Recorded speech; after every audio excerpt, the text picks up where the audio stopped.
troops from Ukraine's 92nd Separate Assault Brigade repelled a Russian assault in the Kharkiv region, destroying Russian armored vehicles, including a T-72 tank. The assault failed. The enemy's attempts to storm the 92nd Separate Assault Brigade's positions in the Kharkiv region came to nothing, read the caption of a video shared on Telegram. According to the report, early in the morning, 3 armored vehicles, 2 infantry fighting vehicles, BMP-2s, and 1 T-72 tank advanced from Russian territory toward the Ukrainian positions of the 92nd Brigade. Artillery, anti-tank gunners, the Achilles Battalion, specializing in unmanned attack drones, and units from the Assault Brigade's UAV division, along with a fire support company, were involved in repelling the assault.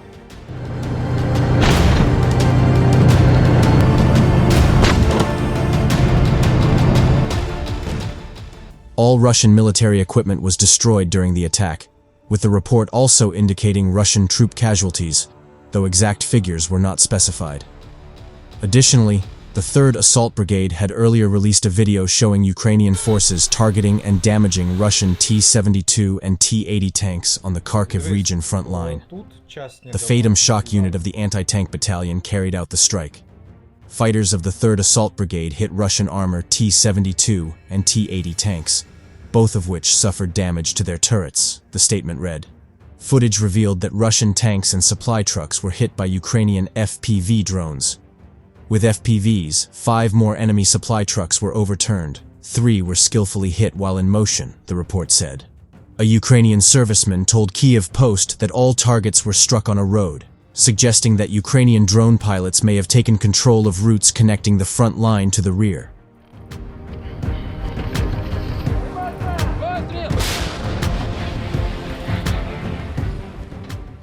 The video also showed Ukrainian kamikaze drones combing the airspace above the road in search of priority targets. Unfortunately, Russian drones are known to operate similarly, circling the air looking for targets, and self-destructing if none are found, damaging the road surface, a Ukrainian aerial scout said. Afterward, another kamikaze drone immediately takes off to continue the operation.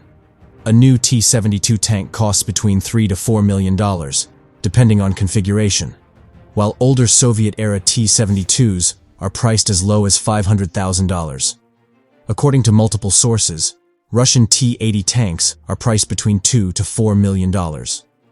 Although less commonly used than the T-72, the T-80 is known for its complex maintenance needs and high fuel consumption.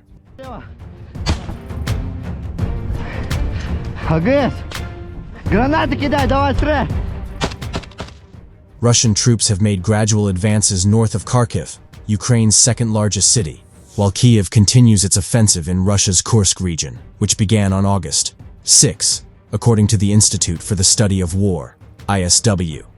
In its September 1 report, ISW cited geolocated footage showing Russian forces advancing within western Hlybok, a village 30 kilometers, 18.6 miles, north of Kharkiv, and 7 kilometers, 4.5 miles, south of the Russian border. Russia has been trying to capture Hlybok since at least July. ISW also noted that one of Russia's main goals in the Kharkiv region is to push Ukrainian forces away from the international border with Belgorod Oblast and move closer to Kharkiv city, bringing it within artillery range. Fighting continues near Liptsy, north of Kharkiv, and Vovchansk, further northeast, with Russia likely rotating its troops in the area.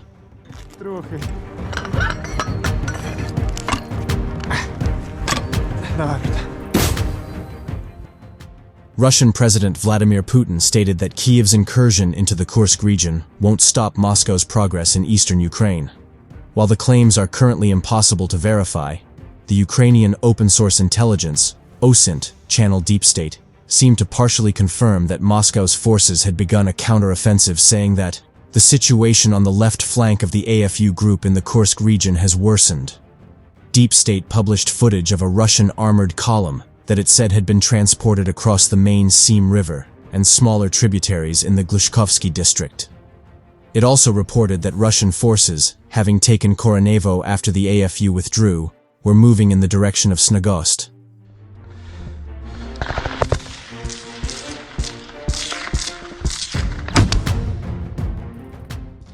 Military analyst Yan Matveyev suggested that the main goal of the Russians is to release its forces that are currently blocked in the Glushkovsky district and then attempt to cut off Ukrainian logistics routes. He argues that the AFU defenses in these areas are strong, and if Moscow's offensive fails, then they will have more forces trapped between the Seam River and the border. The Ukrainian mill blogger Resident argues that the location and the timing of the counteroffensive is not surprising and claims that Ukraine's commander-in-chief Oleksandr Syrsky had warned President Volodymyr Zelensky that the recent transfer of reserves from the Kursk front to bolster the defense of Pokrovsk in the Donetsk sector would favor the Russian forces, who had now massed up to 40,000 troops in the Kursk sector army. Syrsky is alleged to have said that this would threaten his forces on both fronts.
По готовности 4 снаряда огонь, перекат.